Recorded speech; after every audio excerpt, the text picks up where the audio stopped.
السلام عليكم ورحمة الله وبركاته. بسم الله والحمد لله والصلاة والسلام على حبيبنا وأسوتنا وقدوتنا وشفيعنا رسول الله صلى الله عليه وآله وسلم.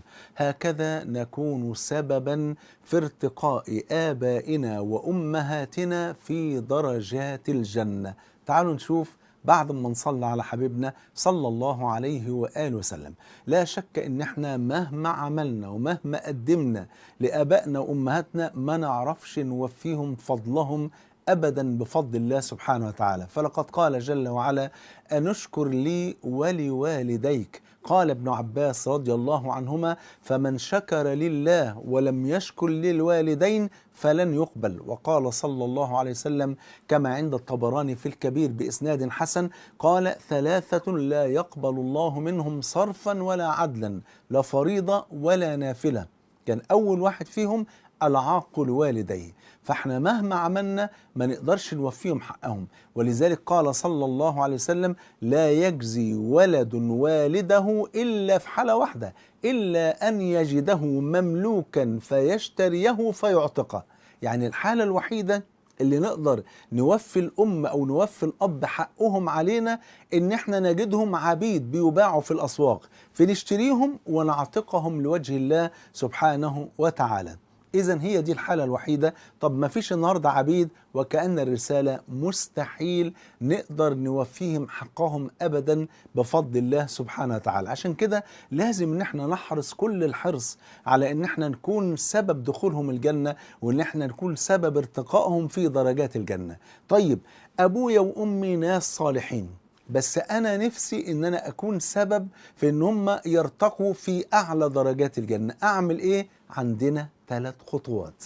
الخطوة الأولى: الاستعانة بالله والإكثار من الدعاء لهما في جوف الليل الأخير بأن ربنا يجعلهما في أعلى درجات الجنة. وقد قال صلى الله عليه وسلم كما عند الترمذي بسند صحيح: أقرب ما يكون الرب من العبد في جوف الليل الأخير.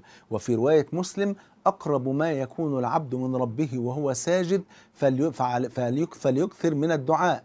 وفي صحيح مسلم قال صلى الله عليه وآله وسلم: قال: ينزل ربنا عز وجل إلى السماء الدنيا كل ليلة فينادي ويقول: أنا الملك، أنا الملك، من ذا الذي يدعوني فأستجيب له، من ذا الذي يسألني فأعطيه، من ذا الذي يستغفرني فأغفر له، إلى أن يطلع الصبح. فنقوم في جوف الليل الأخير، في الثلث الأخير من الليل، نقوم نصلي ركعتين ونسجد بين يدي الله، واحنا ساجدين ندعو بقى ونقول: يا رب، اللهم إني أسألك بأسمائك الحسنى وصفاتك العلى، وأسألك باسمك الأعظم أن تجعل أبي وأمي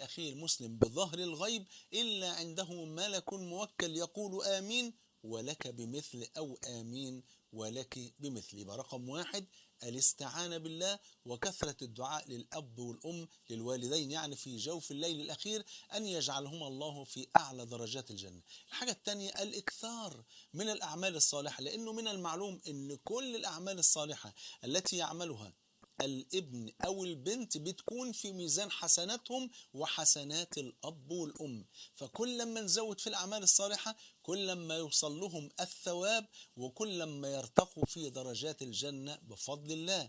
الحاجة الثالثة والأخيرة كثرة الاستغفار للوالدين.